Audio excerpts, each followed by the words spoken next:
talk. We'll talk. Save it for the podcast. Hi. Yeah, hello, good evening, good afternoon, good morning to some. Welcome to this week's Unconventional Wisdom on Grief and Loss. This is session 18, 18 weeks into this. And what is one of the biggest lessons? I know. Healing is nonlinear. There you go. Perfect. It's almost like she's been paying attention all these years. I already came into this knowing that. I know. And this is a wonderful opportunity to really experience it and flow with it. Okay. My name is Delilah De La Rosa. I am the person receiving this unconventional wisdom on grief and loss. To my side here is Steven Morrison. He is the creator of Spiritual Workout, which is the foundation of the unconventional wisdom on grief and loss, as well as the author of An Extra Year, Grief and Loss in the New Age. Wonderful book. And also welcoming all of you, as well as all of our non-physical friends and family. One of which is my mom. She is the reason for why this all came about. My mother was diagnosed with stage 4 pancreatic cancer last year, August, and about 2.5 months later passed away in November. So in about the latter part of January is when we started all of this.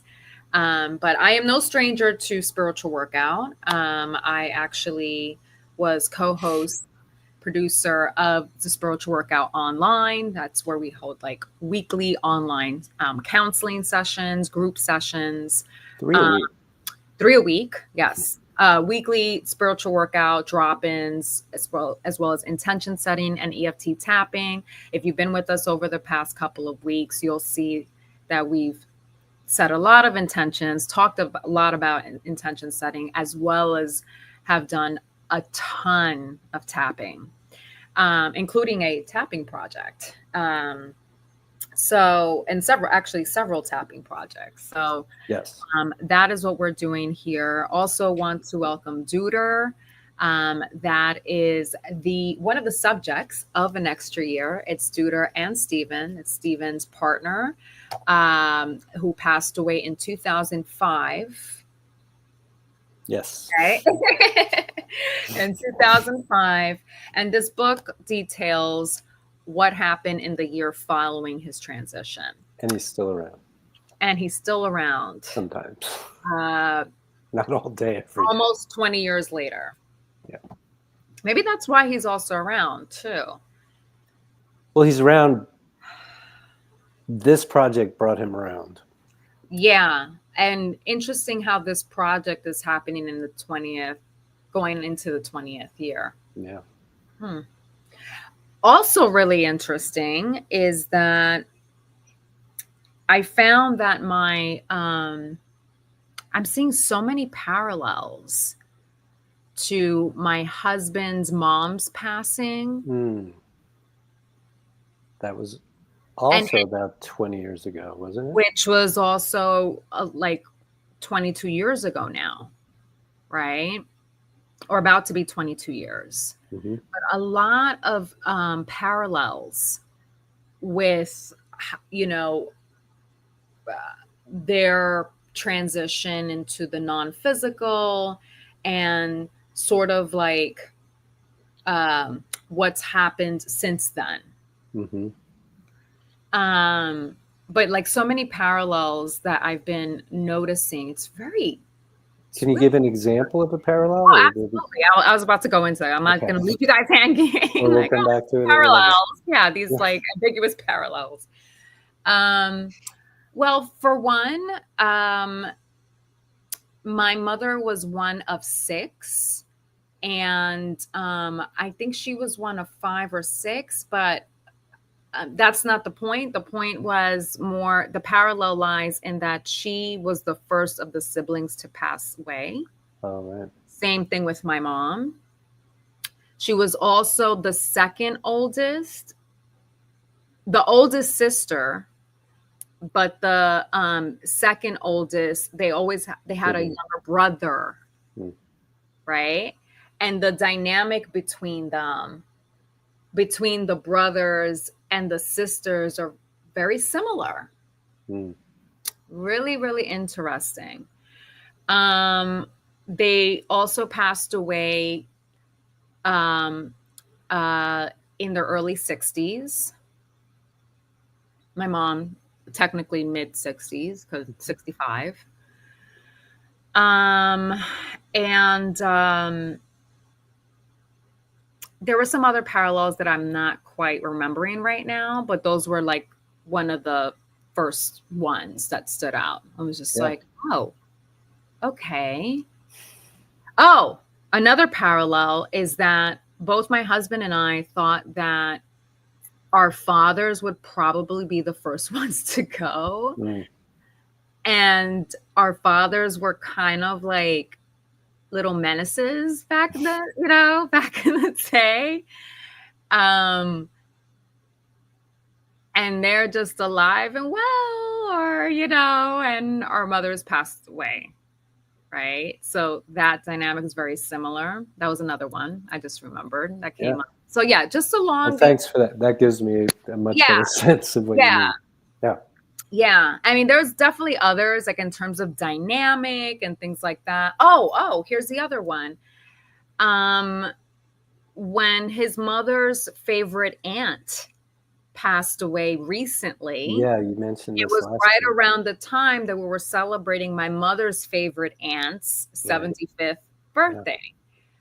And it was like, oh, favorite aunt is coming up, right? Like it was really, really interesting. So yeah, a lot Yeah. of parallels that I'm like, huh, I wonder what that's saying. Mm. Um, but yeah, so last week we talked about my feeling like a disparity between what I like to do and what I feel like I have the capacity to do, whether it's time or energy. And we ended off with doing a little bit of homework on kind of going down the list of beliefs that That maybe. had first come up many weeks ago. Yeah, The exactly. whole dump list. Yes. Yes, because there was also flashbacks of my mom and the colorlessness or Mhm. less colorful. Um, and you mentioned that there seems to be some beliefs at work, that are like reactivated. Yes. And so I did do that because what I was feeling was really heavy, and I really did feel like, because what was really heavy was this feeling of um or the belief of other people fucking up my program, or the external forces, right, messing up my program, Hmm. as well as the time running out, which is kind of like external forces fucking up my program, right? Like, but that more specifically, like feeling like a lack of time, feeling Hmm. rushed, feeling pressure. And I bring that up because I didn't look at it like that until today when I had a session with one of my other practitioners on my care team. Hmm.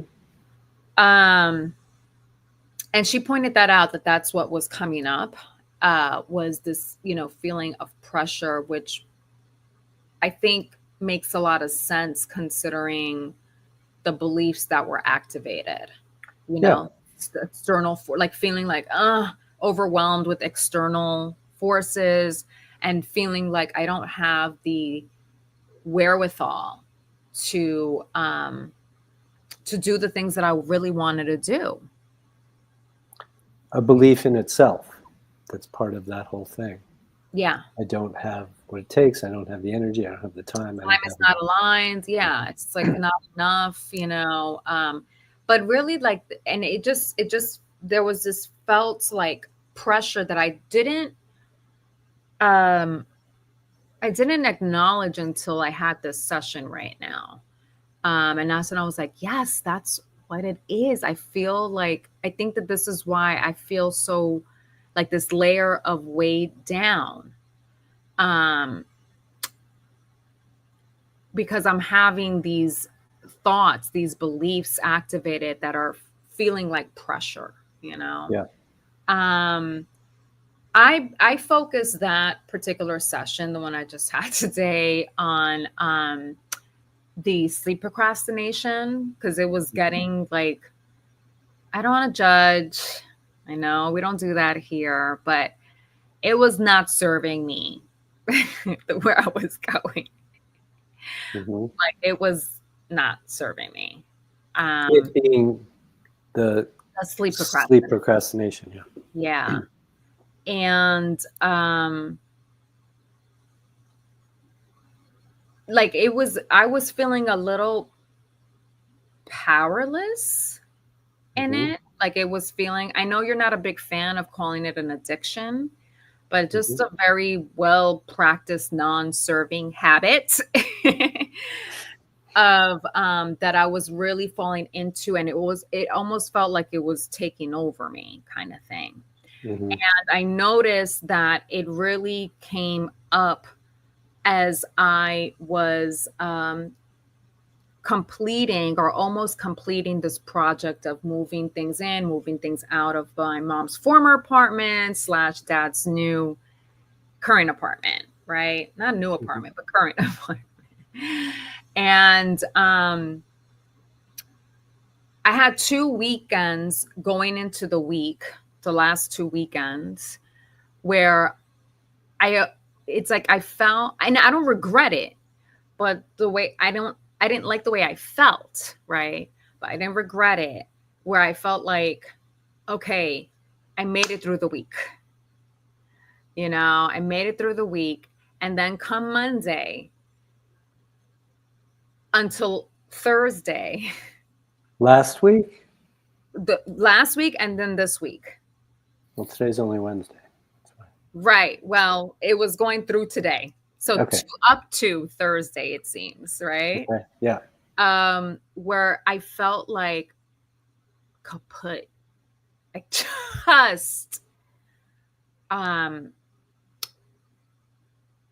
like I just felt like I need like, Like out of gas or exhausted or. yeah, like everything. Every, um drained type of synonym that you can say. Like it was feeling that way emotionally, physically, and mentally. I mean, I just felt like I was really giving it my all, you know what I mean? Like everything that I had Mhm. to do this. And it's because it was like that. I mean, there's a lot of stuff that comes up as you're going through your loved one's stuff, Or at least, excuse me, at least for me, okay? Mhm. I don't want to say one size fits all. We don't do that here.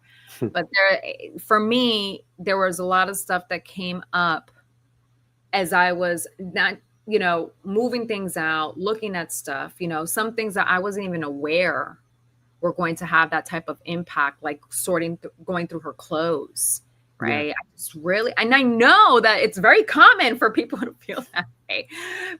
But I just really did not feel that I was, because I just had it in my mind, like, boom, boom, boom. I know what I'm going to do with it. I'm going to keep some stuff. I'm going to put it away. And I feel fine with giving it away so that other people can make use of it. I mean, and it really brought up a whole host of emotions, like wow, and but then like the stuff that I would think would bring up those type of feelings didn't. Like I was actually excited. I was like, oh, these personal items and her decorations, like I was looking forward to it. It was really easy, even though I brought back like 10 fresh direct bags. Like, well, Hmm. um but that's not all of it, it's not just moving the stuff out, but then it's also like moving the stuff in, right? And sorting through that stuff. What are you giving away? What you're not, decluttering stuff that I have in my small apartment, to make room for some of this stuff. A lot of decision making, a lot of different types of emotions, Yeah. as well. Hmm. Um, and reflecting on why I am feeling the way I am feeling at any given moment, reflecting, not analyzing it, but just kind of like, oh, interesting, or seeing things that I was like, oh my God, my mom is so cute. Like, just like these things. So it was just like a whole like host of emotions, a lot of energy. Everything's energy. It's a lot of energy. So much so that, and then on top of that, I mentioned last week that I had a 40th celebration for my junior high school, and that I was a little nervous because I was kaput. I was totally beat, and I was like, oh my God, I gotta kind of be on for this. And I love this school, and like, oh my God, like my mom had, the connection with my mom too. But we went, and it was great because it was jam packed. I thought it was going to be a little bit more intimate, so I thought I would have to do a little more engaging in that way, in more intimate way, right? Hmm. And no, it was like the DJ was blasting the music. People were like, very short, concise speeches. Hmm. And I was like, oh my God, this makes me feel really good.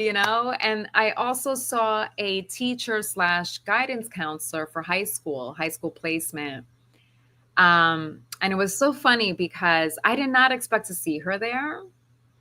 Um, but I remember when my mom was sick, and we were on one of the car rides home from one of her treatments or a doctor's visit. Hmm. And she told me that she was really, really nervous, concerned, nervous about my going to boarding school at 14, right, for high school. And that the reason why she was nervous was because she didn't want for me to fall pregnant. It's a co-ed boarding school. And I was like, what?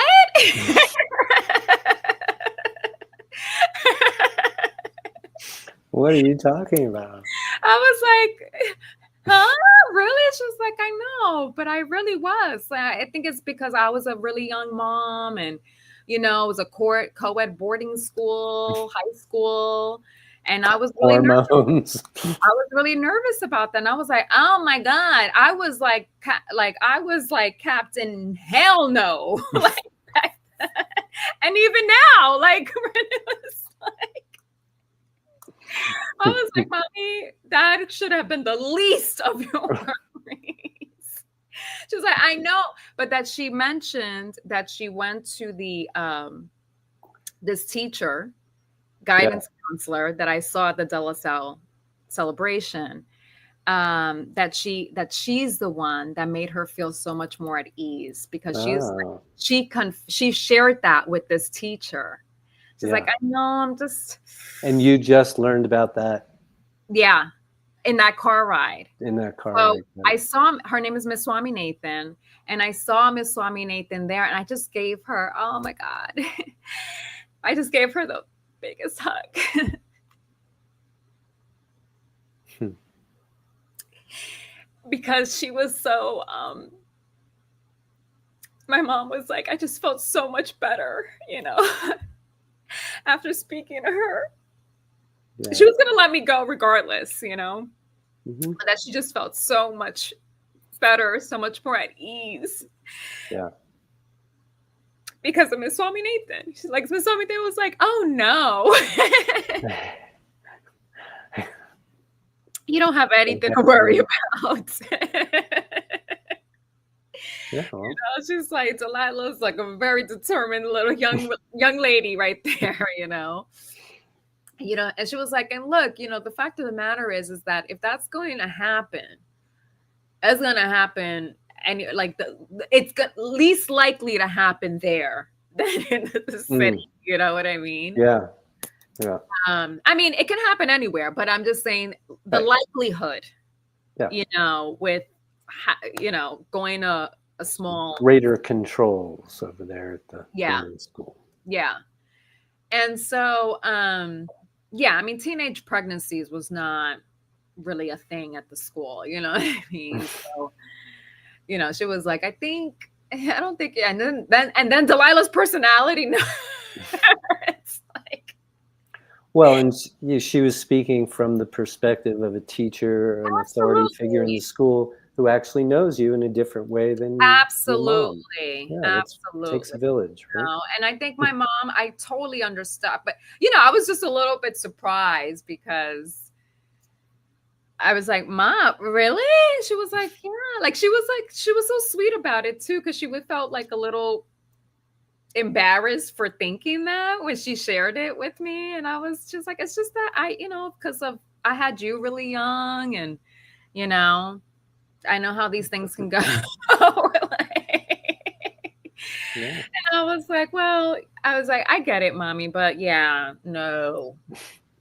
Worry not.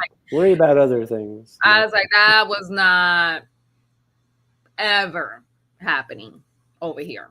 Like, ever. Like, I made it a point. It's like an ironclad agreement with myself. You know what I mean? That, mm, what did I say? No one's fucking with my program. That's literally.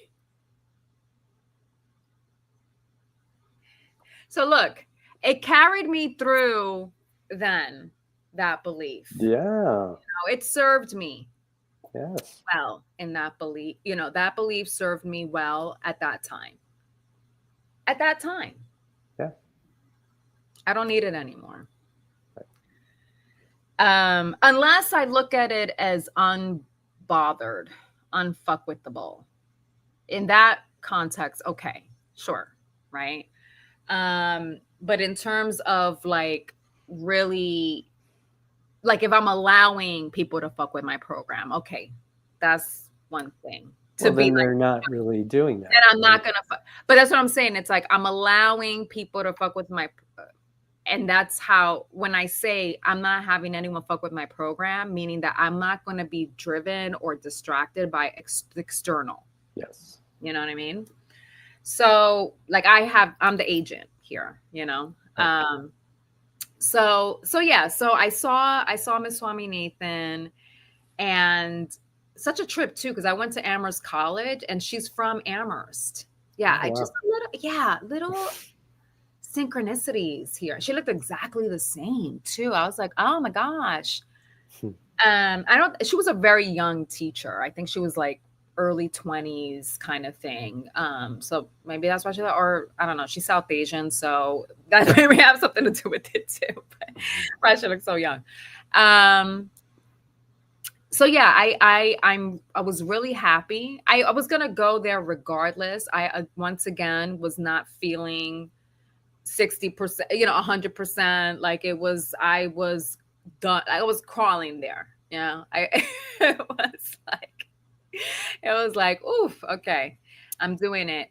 And I was gonna do it regardless. I made a very conscious choice. I was gonna go, and I did, and it was really rewarding, and it was a lot less energy output from me than what Yeah. I needed, Yeah. what I was expecting or hmm thought was possible.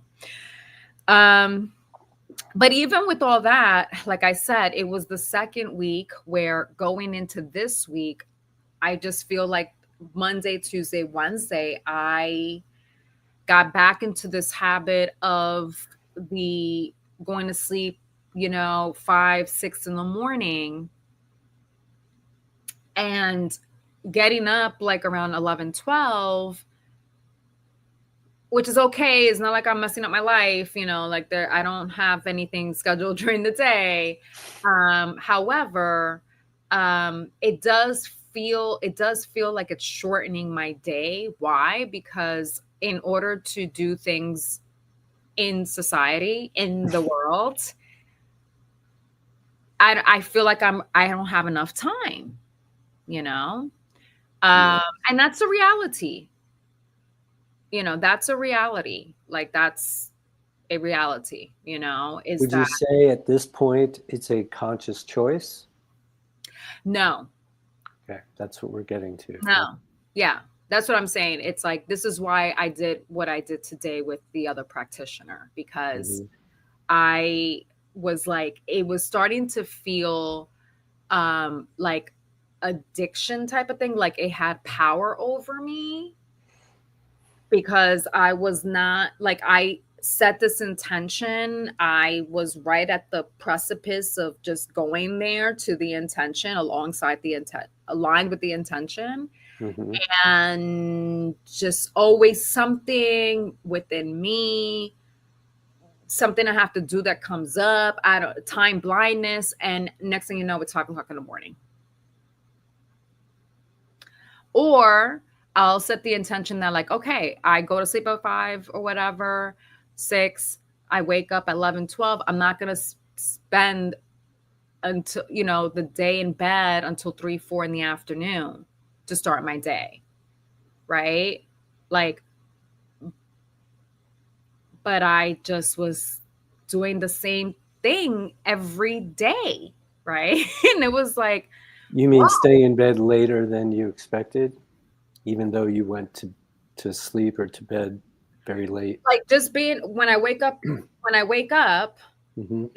I know often I'll take like maybe an hour or so to sort of like do some meditation, some tapping, intention, like just aligning type of practices Hmm. to kind of ease out of bed. And I would prolong it.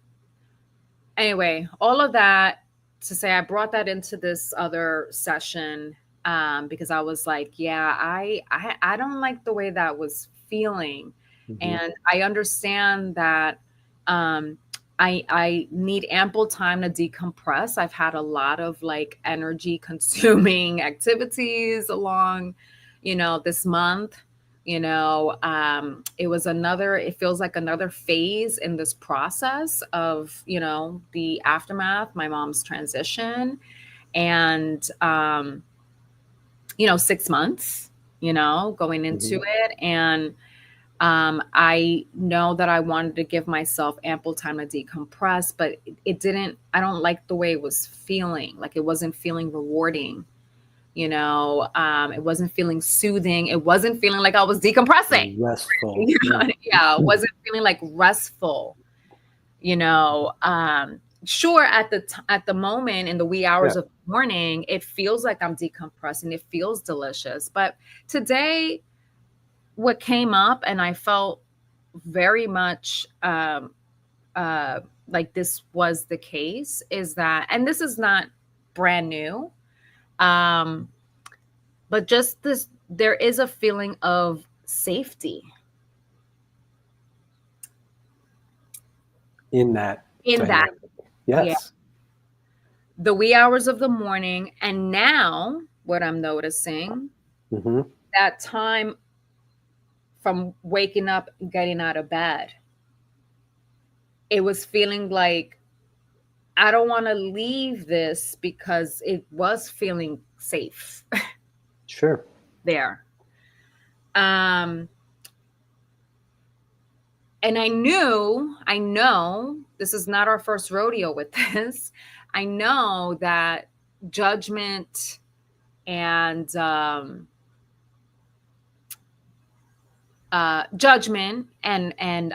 urgency is not really good practice. It's not good practice here when we're trying to change something. Yeah, it does. And let me tell you, I was having a lot of this sort of separation anxieties, like sensation coming up. And Separation from because I think of there was a lot of judgment. I was I see. ornery. Yes. I was ornery, just feeling like nitpicking things and myself and others, and just things feel making things seem a lot harder and more difficult and more Yeah. contrast, right? Hmm. Um, and so and then I just started feeling like separation anxiety, meaning like disconnected. Um, so that's when I went into the tapping on the beliefs and stuff. And Good. also um did this, really focus this particular session on the sleep habit, you What's know. an example of one of the beliefs that you went to? Oh, the last one, oh my God, what was it? And it was so good because it really calmed me down. Oh gosh. See, it's gone. Yeah, no, It's, it's um okay. oh, got it. I got it.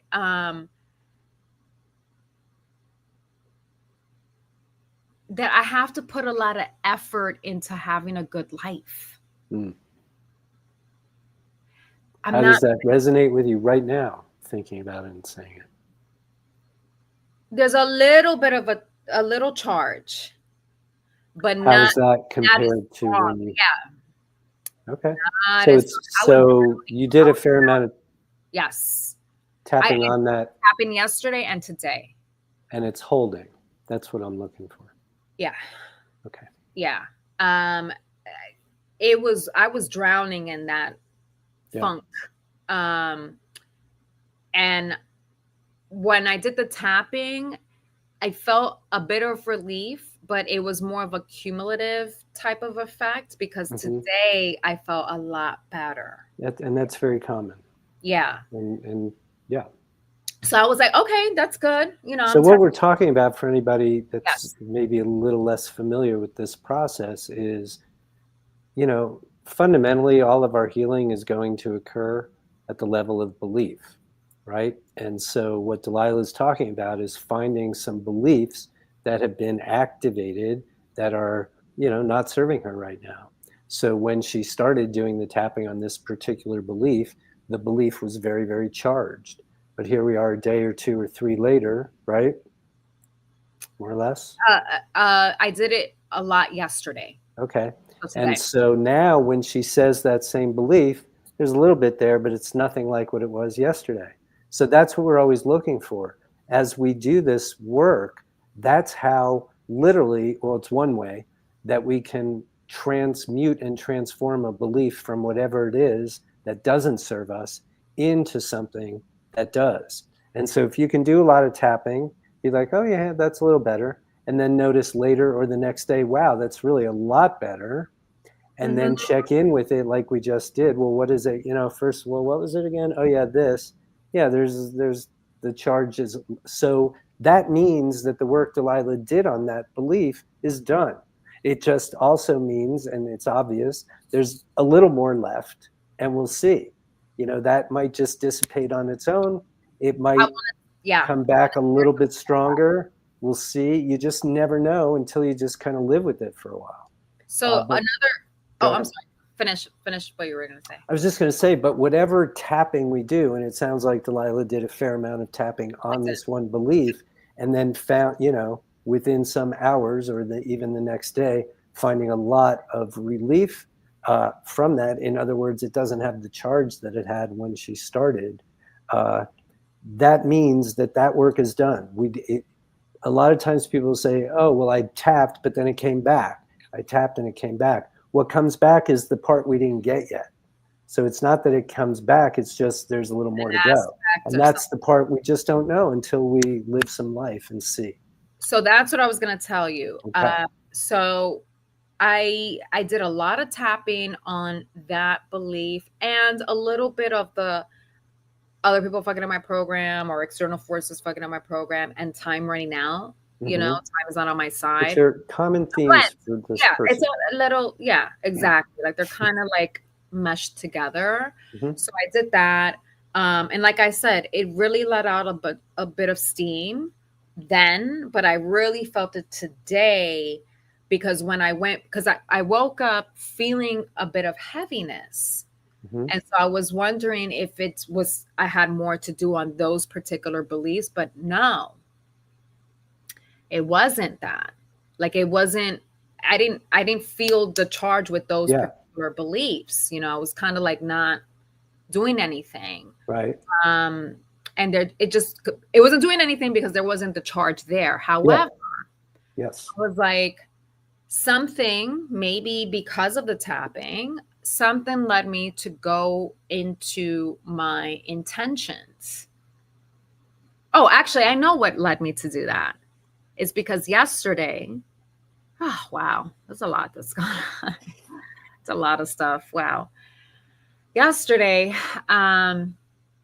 after I did the tapping, I was clearing out, making room for some of my mom's stuff that I brought, right? Hmm. And I came across the Success Principles by Jack Canfield. Hmm. And I don't know if you're familiar with it, Stephen, but it was like a I'm familiar major, with him. I don't, not that book per se. it was kind of like essentially an intention setting guide, manifestation guide.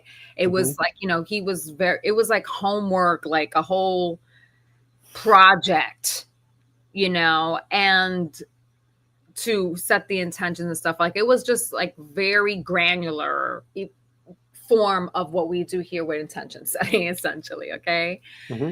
And I followed that book, did the book. A lot of it was like pretty much putting down intentions on index cards. Hmm. And according to him, he wanted you to put a specific date and Hmm. time, Hmm. right?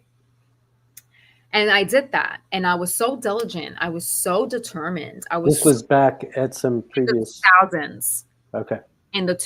like 20 years ago, Hmm. right? And I was so like that.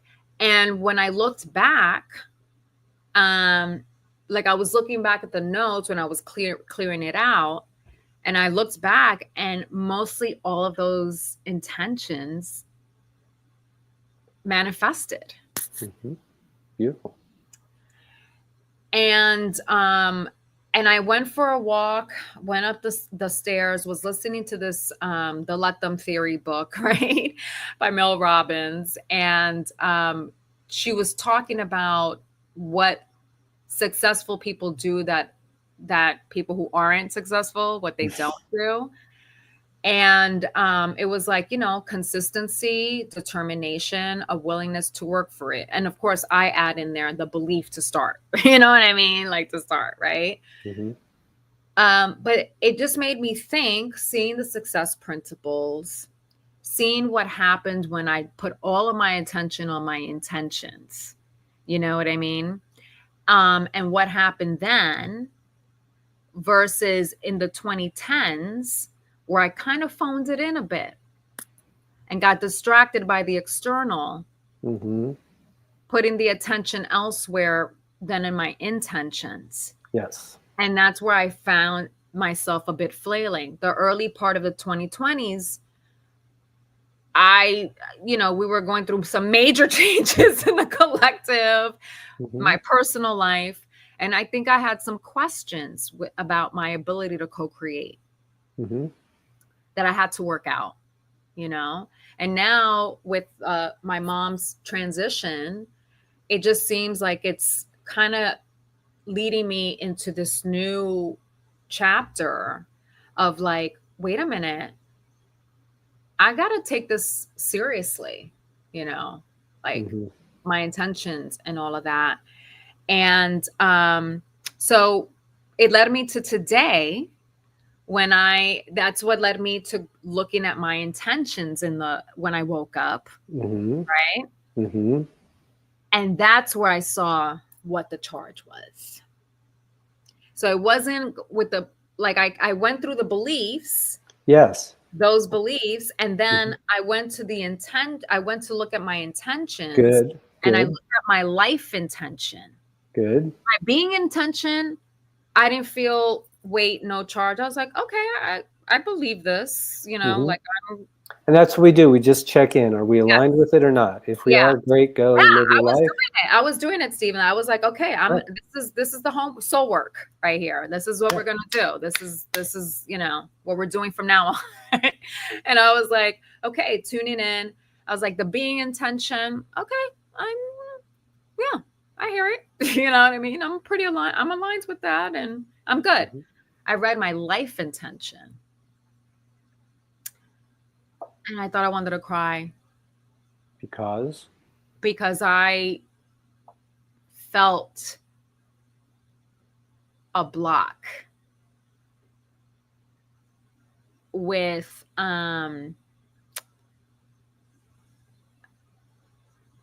fully believing that that can happen. And I felt really sad about that, right? Well, because the beliefs that don't serve us, when we touch them, they touch us, they get activated, they never feel good. And Yeah. that's okay. That's just part of the moment. It's like, oh, this is what I'm believing, or this is what I used to believe and thought I wasn't anymore. Now I still am in some way, or anything like that. It's never going to feel good because it doesn't serve. That's the whole point of it. And it's I really love what you're doing here. Let's go to the intention, see what part of me is not resonating with some things that I'm saying that I want to be, do, and have. I mean, it's just not that complicated in Here's another terms of the mechanics of what we're doing here, here's right? another thing that happened yesterday. Before we go, I want to say one more thing. Sorry, I like interrupted you. It's just that all these things I'm I remembering get right it. now. But And I'm I like, just want to, I'm trying to pay attention to people who might be listening to this and yes, don't know our practice the as context. well. Yeah. And the act of doing the kind of tapping you did yesterday really, really effectively in that session uh, moved some old dense energy, right? And oftentimes that's great. And that's the end of it. Also, oftentimes that energy moves and then, oh, here's something else. Here's the next thing. Here's what was underneath that. Here's the next thing to pay attention to.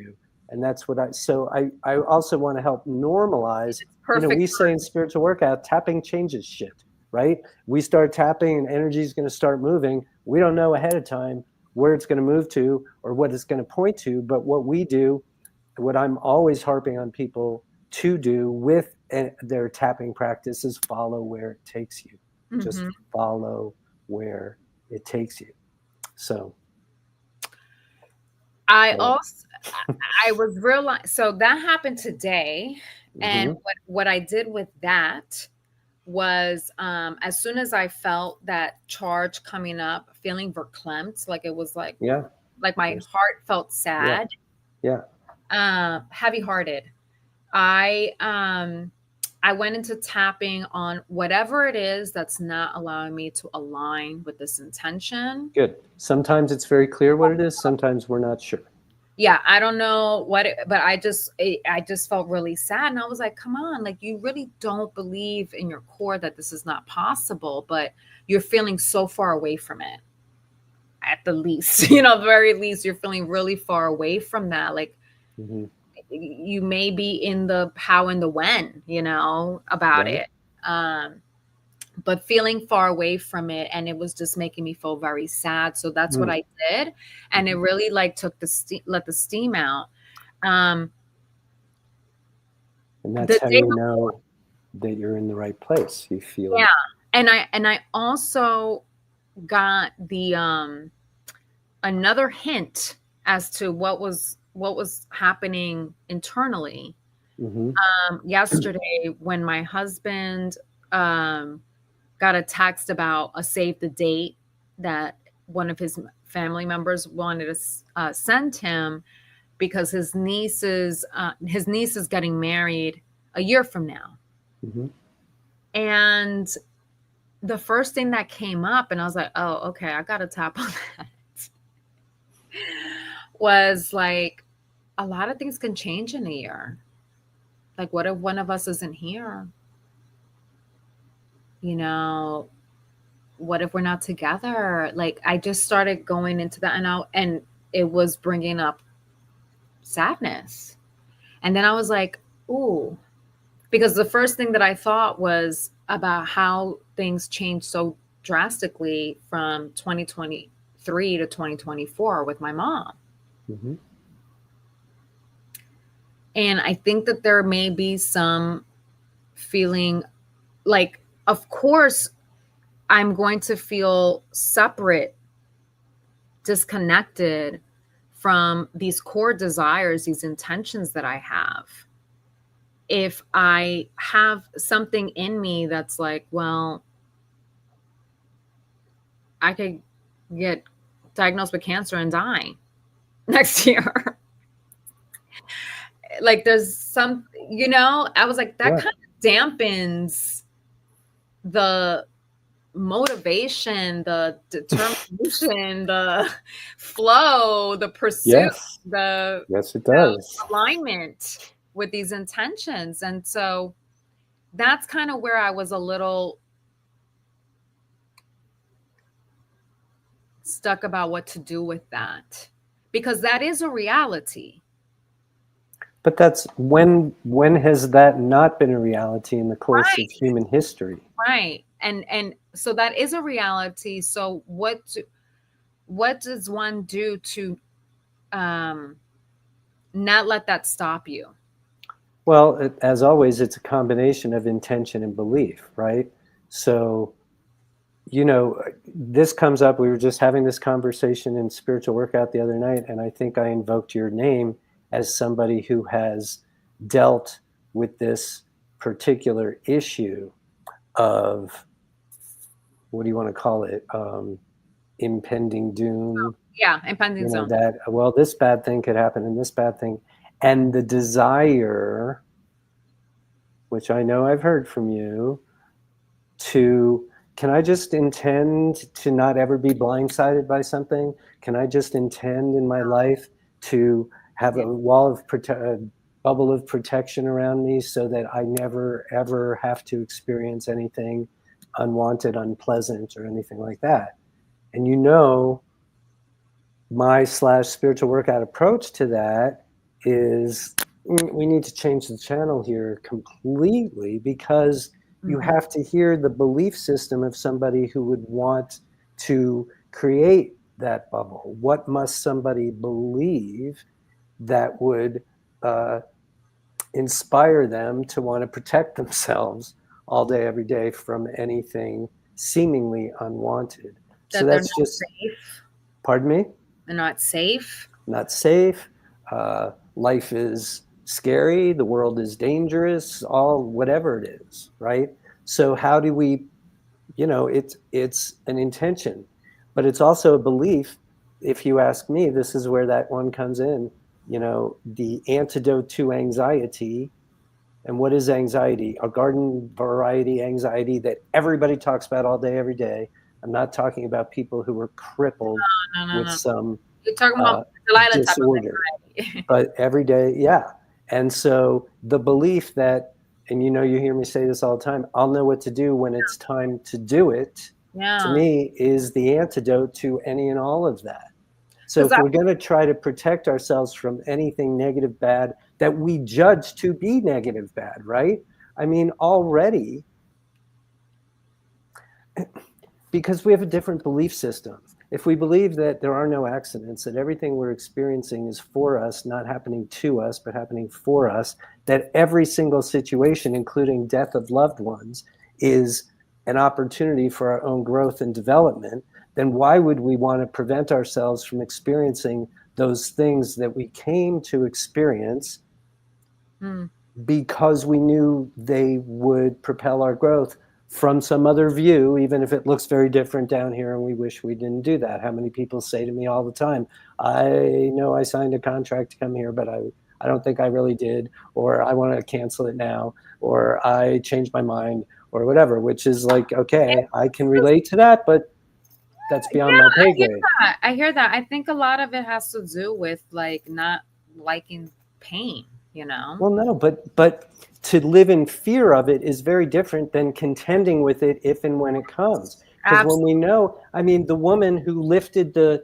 car off her toddler when that was what was required if you asked her 1 minute before that, hey, do you think you could lift that car up? She'd be like, what are you talking about? Of course I can't lift a car, I mean, same right? thing with me. But And then the car starts rolling toward her toddler, and somehow there it is, right? you rise to And the occasion. That's the same thing with me. And like, I never would have, I would have, if somebody would have told me, hey, Delilah, your mom's going to be diagnosed with stage 4 pancreatic cancer. She's going to die 2.5 months later. Do right, you think that I had, that was one of my fucking greatest fear, worst nightmares. right? And I've said it actually. I hope I Yeah, didn't fucking bring that to me. I hope I didn't drag it. I mean, I know I did on a fundamental level, but you know what I mean. Like, I think that was already in the cards, right? So it just, I never would have imagined that I would have rose to the occasion in the way that I mean, exactly. That's true for everybody. Oh, yeah. I carried the baby out of the burning house, or I showed up at the hospital right when my friend needed a da da da, or my phone rang and I was there and I was able to whatever, right? So an intention for living a joyful, happy life, you just referred to two of your intentions, right? So bringing those out, and then what are, like anything else, what beliefs do you have that are, not in alignment with it? But again and again, to adopt a philosophy, a belief that says one way or another, I'll know what to do when it's time to do it. I can contend with whatever shows up in my life. I know that I got born on purpose for a purpose, and that I'm going to experience things in my life that I came here to experience, even if some of them seem icky and yucky and ugly right now, and I would rather not. But if I believe truly that there are no accidents, that I'm right where I'm supposed to be, then that creates an entirely different intention, right, for us to live by. Mm-hmm. Mm-hmm. I'm And going to copy what you said in the recording because that was really, really good. Um, I love was that. just looking up some of the intentions that I was looking at. I wanted to see how they were speaking to me now Yeah, versus from earlier. 20 years ago, Oh or no, some of no, those newer ones. the new ones Yeah, that like the life one right now that really brought up this yeah. feeling like, oh wow, I'm really there's a lot that's going on there with this one, Yes, you know? yes. Um, yeah, because I also thought as well, like, think about the niece that's actually putting on the wedding, right? Like, is she thinking I could die? Like, I mean, I don't actually know what she's thinking, but I'm just saying for some nobody would do anything if they were think like that. Is what Exactly, no one's exactly. and but I'm happy that that happened and I was clear enough to see that that it was bringing up charge for me Right. because of what I was thinking in terms of like, damn, there's no guarantees, right? Like the no guarantees that I would still be alive for this in a year from now. And then seeing how that's not conducive to my intention setting practice Exactly. and definitely not helping my life intention. You know what I'm saying? Um, and so I that's where you go into the like, I'll know what to do when it's time to do it. And go ahead. And if it's like, if you feel inspired with a particular desire or a particular thing that you want to do it, no questions asked. That's part of my being an intention, right? Yeah. Um, set it. We're gonna go to Grenada next month. And uh, you know, I'm I'm like, okay, cool. Like, we're gonna do that. I don't feel this frenzy or stress about it right now. Hmm. Hopefully that's well, I'm intending for that to be the case, you know. Good. Um, and yeah, I just feel like a lot of things really came together in the last like since we in these last couple of weeks, there's been a lot of synchronicities, a lot of things that I've been becoming aware of that I wasn't aware of before. So this, I want to ask you this question at week 18 of this process. We're talking about not trying to protect ourselves from things that might go awry that we have no control over anyway, things that we might perceive as, I won't be able to handle it. That's my worst nightmare. I don't want to experience anything like that ever again, those kinds of things, right? And you just said it. You're like, if you would have told me before all that went down with my mom that this is what would happen and I'd be, I'd move through it and handle it, you would And have I'll said be no. where I am right now at Right. this moment. So then the next question is, what do you know now about yourself, life, how it works, and that you didn't know 18 weeks ago?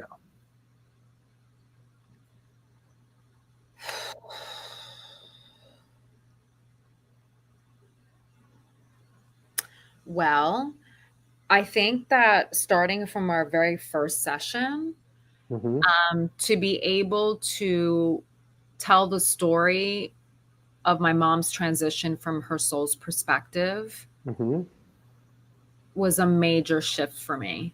And what did that do for you, Delilah, as Delilah? I think it helped me connect more with the divine, tune myself more into the divine. Which is one of your intentions. Exactly. So we can stop this right here. It's just I was looking for an example of what we're talking about, which is not fearing what happens in life, because whatever happens is whatever happens. It kind of almost doesn't matter. What matters is how we respond to it. Yeah. What the unconventional approach, a big part of it is, okay, this is what's happening. How are we going to respond, right? If it's happening for me. So the fact that you can point to even one thing, and I know there are many others, and I was putting you on the spot with that question, but the fact that you can point to even one thing readily that is in the realm of your personal growth and development as a result of this quote unquote terrible experience. It's proof of it's an example of what we're talking about, which is everything is for something. There are no accidents. And when we choose to look at it that way, we're going to do exactly, Delilah, what you're doing, have a different than the conventional approach experience. And that's just, thank you for allowing that question right now. I think I've also been able to connect more, believe more the idea that I'll know what to do when it's time to do it. Like I was really able to see, like I knew I rose to the occasion as it was happening. As it was happening.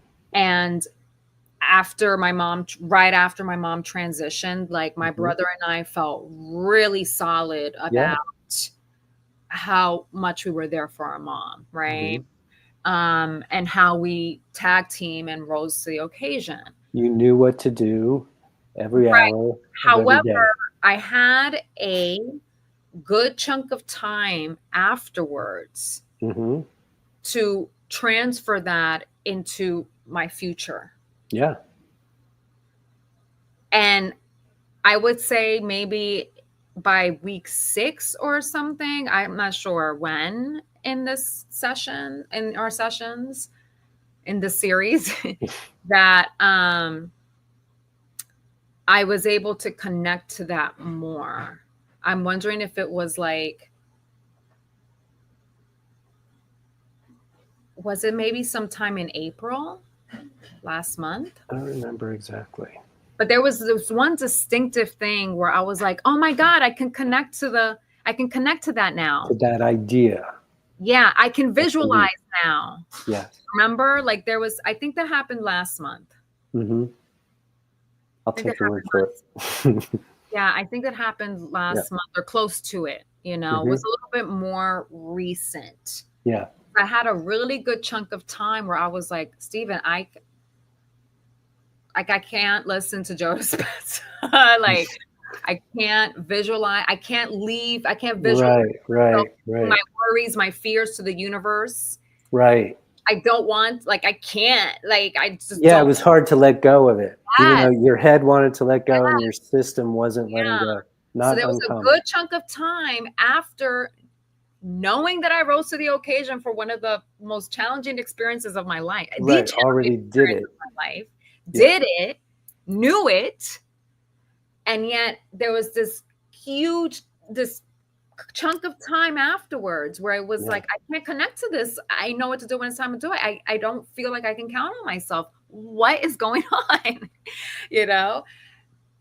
Um, it was after that's when it was after the tapping spree When you went on it, and the yeah. candling and All the black right. candling thing. Yeah. There's some Where I energy. felt like, wait a minute,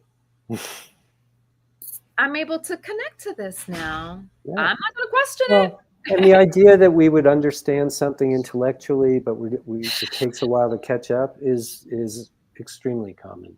It doesn't have to be that way. I don't think spontaneous healings occur. You know, people lie down on somebody's table, zip zap zoom, and they wake up. Oh, okay, everything's. You know, that happens, but more often than not, it's a bit of a process, as Delilah's talking And about. it's also nonlinear. I mean, Yeah, sometimes it doesn't make sense, right? Like in terms of like, wait, if you already have this great example of right. rising to Aren't the you done yet with this issue? yeah, rising to the occasion, why would you not think that you can count on yourself like in the future? Like rise to the occasion, know what to do when it's time to do it. Like leave your worries because Yeah. you can meet whatever challenge comes your way. And that this is a new idea for you, Delilah, for her, right? Is what it is today. 3 months from now, 6 months from now, a year from now, it will be much more rooted in her system. We talk all the time about transformations in our everyday lives and our belief systems and our experiences. And we talk all the time about creating new defaults in our system, right? Because we often our default place, oh, I default to depression, or I default to fear, or I default to anxiety, right? And so what? If it's serving you, great, but it usually isn't. So how do we create new inner infrastructure? How do we create and rewire our systems so that we create new defaults where the default is, although it's due when it's time to do it, what else you got? Come on, let's go, let's go. I'm not going to spend one more nanosecond of my precious time and energy in gloom and doom and fear and anxiety. I'm just not going to do it anymore because I have a new default. I've created a new, and that's where you're headed with this. Mm-hmm. It's, Mm-hmm. first it was up here and not at all here. Now you've making room down here. It's going to start to take hold, and that's just going to continue and continue. And then you will wake up and you'll say, remember when I used to have impending doom thoughts all the time?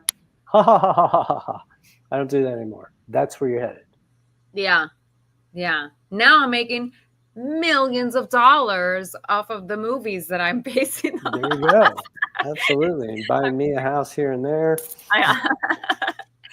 No, but I'm totally aligned with everything that you're saying right now, and it actually is speaks to the session that I just had because I'm applying the great thing about how I'm approaching the whole sleep procrastination habit Mm-hmm. um, is it's going to be in phases. But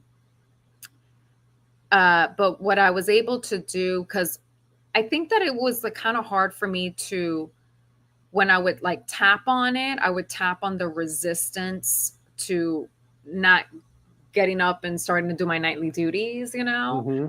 But I didn't necessarily really tap on the underlying belief or beliefs as to, like, I knew there was a safety thing and a Well, delicious, so that, you I know. mean, that's where we would go to, what we'd go to here, which is, okay, here's this forever chronic experience. It's that sort is of how, that's really like picking up right Yeah, now. and it's activated now. I'm doing it a lot now. I was kind of ebbing and flowing for a while there, and now I'm like totally in it, right? So, And adding to it in the yes, daytime. right.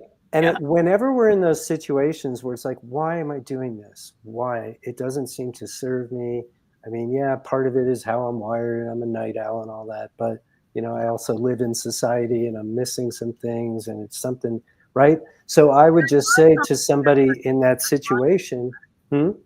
I want it to be different.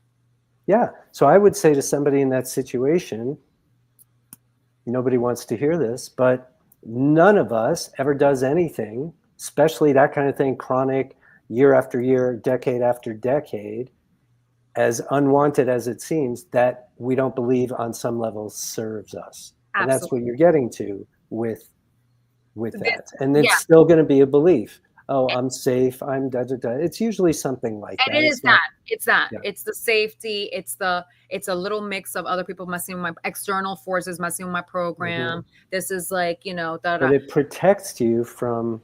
It yes. sort of creates that Yeah. bubble. And it's very That, familiar kind of energy that I had from when I was younger. This is what I yes. would do. So now, first things first is that I'm going to take away the pressure, the judgment, right? But the Thank you. pressure of it on it, the pressure that I was actually creating, Right. which That's was, also belief. yeah, yeah, I was creating this pressure, like, you got this, you have to do this. And I love the analogy that she used, the practitioner, where she was like, you don't want to take away your life raft right at the second. That was like your life raft before. Right. And it's almost like you wanting to jump off the life raft into the ocean and swim ashore. Right? If you stop this cold turkey and it's like, Bert, you're doing it. No, ease on in. And when she said that, and she talked about the pressure that was Self-imposed. messing with me, yeah, and messing with me, Mm-hmm. um, I felt so much better. Good. I felt so much better. And I also felt, because we use a certain modality to transmute that energy, but Mm-hmm. I also felt like, oh, I'm going to totally use tapping for this. The safety part of it. Yeah. Like, I think that that's a If I real, were you, just go to the exact belief or yeah, set of beliefs, just as yeah. pinpointed as you can get. It's safety stuff Yeah. for sure. For sure. Because I was Good. feeling it as I was doing that approach. Yeah. I was like, ooh, tapping would be really great topper like right now, Mm-hmm. Yeah. you know. So yeah, so that is I'm actually excited about that. Good. I Good. actually, and it's great because Stephen, like, now I can be excited about it because I've taken away the pressure and the judgment. Yeah. So now Good. it's not like, what are you going to do? Are you going to make a change? Are you not? It's not that. Now it's more of like, all right, like, let's see how it goes. And yeah. All You know, right. let's see this new way of being, Exactly. Good. so a lot of stuff, a lot of stuff that came up this week. Um, a lot of learning about myself and what is still there and what isn't there. Yeah. Yeah. And I have a feeling that I'm going to change this habit soon. I feel it. I have a feeling about that. That's what I'm listening to on your behalf. I just, it's nice though, because it's like I feel like, yeah, everything is energy. Like, you need to clear some of this stuff up, And man. also pay attention. I just held up the concept, listen to inspiration. Pay attention to what you just said as this unfolds. Like, I'm Feeling. changing. It's time. You're Oh, feeling it. yeah, Yeah. yeah, yeah, yeah. That is guidance. That is your intuition. I dare say. I can't say for certain, but does it feel that way to you? Now it does. You know what it is? And that's why I'm saying to pay attention to it, because I think you'll start to see, growing I or was listen able to to receive it because I didn't have the pressure, the judgment anymore. exactly. So as Delilah's been saying all evening, the judgment that she had toward herself about all this was separating herself from herself, which makes it really hard to listen to inspiration. Then she lets go of some judgment, and oh, here's some inspiration. Yeah, I got this. Yes, yes, yes. That's the mechanics, you guys, of what we're And it talking about. all came together for me when I thought about the tenor, the period of time in the early 2000s when I was so on the intention setting and manifesting and Mhm. like doing the note cards and like really That's on it, when we met. things happening, right? And Mhm. then seeing the difference between that and the 2010s where I was focused on the external and look, no regrets, right? I think perhaps I needed to have these different experiences for these different 10-year spans, right? In order to get to this point where it's like, all right, wait a minute. You know, I can see that when I'm just gonna say it as like taking this seriously, Mhm. prioritizing this um uh prioritizing this, Mhm. um, it makes a difference. Yes. Intentions matter. Yeah. Apparently, yes, they do. Intentions Still. matter, and beliefs matter. And beliefs matter because that's what's producing a lot of the energy that may get in the way, that make you feel apart Correct. from these things. So yeah, it's a yeah, it's whoo, I'm living it. You are living it. Right or no? Yeah, 100. You are. This is what we do. And this is the kind of stuff. I mean, compare what you're doing with regard to processing the departure of your mom from the physical plane. This is all Compare happening of her, yeah. compare what you're doing to somebody who goes to the funeral, goes Mhm. back to work on Monday, works 60 hours a week, has a family to da da da, and 10 years go by and they're a mess, and they come to someone like me, and bless their ever loving hearts, they're full to overflowing with grief that has just been on pause for 10 years. It's a lot And of you're people, not going to be that person. even. It's a lot of people. It's most people. Yeah. That's okay. That's where we've been. And I may I say one thing about that? sure. And I just want to repeat that I'm speaking anecdotally from 30 years of experience in my own Yes. practice. That's And it. with no judgment, Well, and living in this society. and But go no ahead. judgment, anyone. With No, none at all. None at all. just If allowed anything, my to heart, grieve, emote the way yes. you have every Yeah. right. Yeah. And in saying that, I did think about so I there have been a couple of examples lately that I've come across in person, on TV and stuff, Hmm. of people handling, you know, or not processing, Hmm. right? Well, I don't know. Is that judging? I don't know. They're not. They're still pretty much in the same place as they were when it first happened. Let's just say that. Hmm. And but in the case of the loved one being murdered, okay, Hmm. um, and hearing people talk about it like as if it was yesterday, Yeah. you know? Um,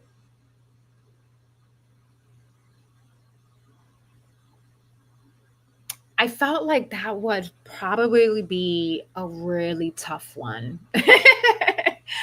So, Well, because of whatever judgments you have about what that all yeah, means. because they were, I mean, it's like on the ground, murdered, Yeah. someone killing you, Yeah. right? Um, so I was like kind of because I was hearing the statements of like pretty much never getting over it. It's like as if it was yesterday, da da da, like sobbing, Mm. totally heavy hearted. You could feel it coming through the screen, you know. And I just remember kind of, speaking to my husband about it and being like, I mean, I'm not gonna tell anybody. I have never, I'm not gonna Right. tell anybody what to do, but I just Mm. also know that these statements, I guess it doesn't have to be like that. That's all I could really say, you know. People are going to it's not a one size fits all, It's not a one size fits all this process, this experience. Like I don't like to say anymore, and I got this from you, Steven, that I even called myself earlier where it was like, of course I'm gonna feel this way, right? Like, no, actually, not of course. You don't People can feel any, many different types of things, right? Yeah. Um, but yeah, I'm seeing it now that I guess choices abound. Well, look, it's not one size fits all because everybody's experience is so personal to themselves. And yet, walk into my world with a desire to make sense of and process what has happened, the approach is going to be no different than the approach we've been taking for Yes, the last 18 yes, weeks. yes, yes. When How I people engage it, how they move through it is unique and different, but we're all kind of doing it in the same way. I guess that's what I meant by not one size fits all, is that there's not a one size fits all reaction. Correct, Response. for That's sure. what I meant. Because I remember in Mother's Day, an influencer that I follow was speaking about her her mom's transition. Mm-hmm. And hey, everybody emotes the way they emote, but she was like, only people who've joined this club of like the dead mom club, right? Deceased mom club can understand that you feel untethered, on the brink of insanity, and da da da da da, And I was just like, I shared that with my husband and a couple of friends, and I was like, look, she can feel whatever she wants to feel, but I've gone through this myself and I don't feel this way. And it just goes to show that it's not a one size fits all experience. You know what I mean? It's not the same experience for everyone. Because I had she was estranged from her mom, actually, this Mm-hmm. particular influence, which is probably a reason for they were kind of estranged at that time, you know, which Mm-hmm. was probably why she feels even more of that. Maybe, Mm-hmm. I don't know. But I, who was very, very close with my mother, you know what I mean, Mm-hmm. did not feel untethered or on the brink of insanity. Mm-hmm. I Mm-hmm. didn't feel that way. So, I just grabbed my book because I saw this the other day, and maybe this is along the lines of what we're saying. I'm just going to read one paragraph from it, and this is at the end. So, when I said at the outset I wasn't going to concern myself with what the psychologists or religion or yes, conventional wisdom said, I was saying that I didn't want to buy into pre existing beliefs about grief and loss because I didn't want to have a by the book grief and loss experience. So I eschewed, it's a very painful experience, for pain is part of the experience. You Good. must go through denial, anger, bargaining, depression, and acceptance for you can skip right to acceptance. I eschewed some people die too soon and replaced it with we return to spirit when our soul work is complete, etc., etc. And ultimately, I personally had a grief and loss experience that I always say grew my soul and enriched my life and increased my capacity to give and receive love. I didn't do it right. I simply did it according to my beliefs. That's what we're talking about here. And that's our show for today, folks. Perfect. Okay. Perfect. That's exactly what I've been feeling. I think this since like Mother's Day, and hearing, well, since this whole thing has happened, because a lot of people, I mean, even one of the people on my care team, the more conventional therapist, even though he's the most unconventional of conventional therapists, let me just say that, right? And he's a little bit more along what, like you said, what psychologists say about the timeline of things. And, you know, I'm not going to make it a point to sort of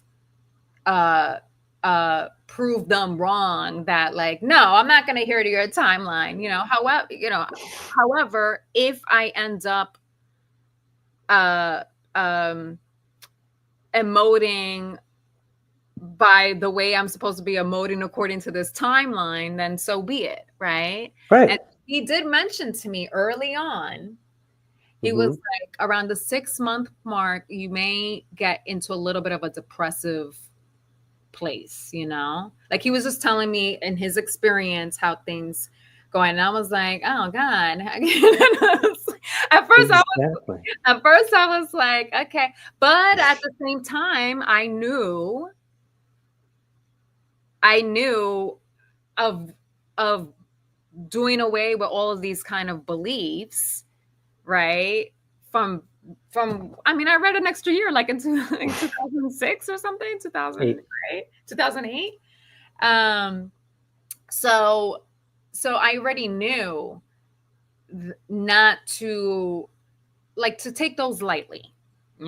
Take those lightly, because they can serve you sometimes, like I had that experience a couple of weeks ago where, oh no, I think is what, yeah, we talked about that, like about my cleaning out my mom's stuff from the apartment, and how you were like, or my feeling the colorlessness. Right. And you were like, this is around the time that some people, now that the dust has settled, and you start realizing that these everyday things that you possibly didn't realize before, like, oh, that's a change. Yes. That's a change.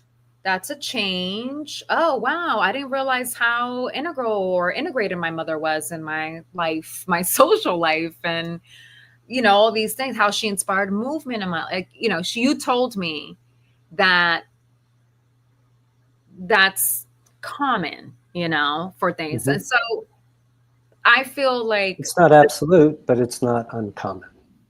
Not uncommon. As long as it's not absolute, I say to anybody, why sign up for something that you might not exactly need to experience or want to experience? I think he was saying it more. I think definitely he believes this, but I think he was also saying it in the way of like to serve, like to so that I'm not caught off guard. Normalize.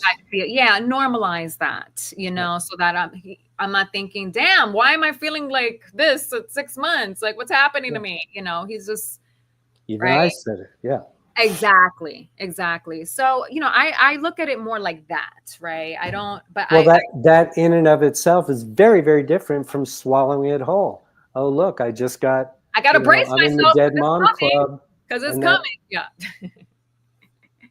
I got to brace myself because it's coming. That's right. It's coming. I'm never going to get over it. It'll be like wearing a cast on my leg for my whole life. No, Okay. no, no. No, and I actually corrected I've corrected people when they're like, "Yeah, you never get over it." And I'm like, "No." I was like, I was like, it's not it's not that I'm gonna forget about my mom, but like I don't think I, my di- mom I wants me to didn't read act every free. belief that I had here. Sorry, I just talked right over you. No, it's okay. It's okay.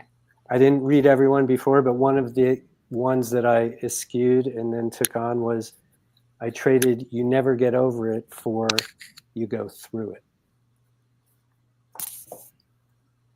What page is that on again? It's the very end. It's the epilogue the last chapter,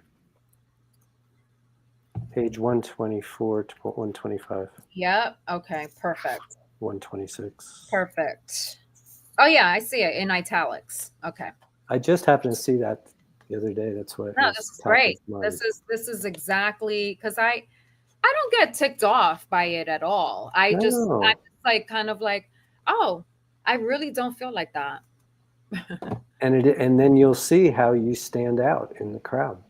Oh yeah. And this Oh whole yeah. project is Like so that we won't. everyone when they saw me and everyone was like, "Oh, how was Mother's Day?" And I was like, it was great. I was like, I think mom was like, mommy was like, come on. And I was like, it was actually one of the first days in a long time that I didn't want to end. And they were like, oh. And I'm like, woohoo, let's get a million They zillion weren't more of offended. Delilahs out there. They were just in awe. Yes. They Well, weren't good. offended. They were in awe because I Yeah, explained to them why. right. When I say that sentence, that my grief and loss experience, enriched my life and increased my capacity for love and grew my soul, people are like, what are you talking about? They just have no frame of reference for it, and that's why we're doing what we're doing. That's why he is super excited about this project still, and clearly we're not the only ones. Yeah, no, I'm really, again, I'm not trying to make myself like I'm unique, but Well, you I are in this regard. in this regard I am, but I'm not make myself special here. I just think it's such a trip that Mother's Day turned Yeah. out one of the best days I've had in a long time. Like even before this whole thing happened with my mom. And that never could or would have happened if you went into it with the belief, oh my God, my mom just died. Mother's Day is coming. It's going to be a disaster. Yeah, I'm going to be a mess. I don't want this day to come. If you went into it like that, that's what it would have been like. And you it's gonna be didn't. a mess. And you didn't because beliefs matter, beliefs matter, beliefs matter. All right. I think you said it was the end 15 minutes It ago. was.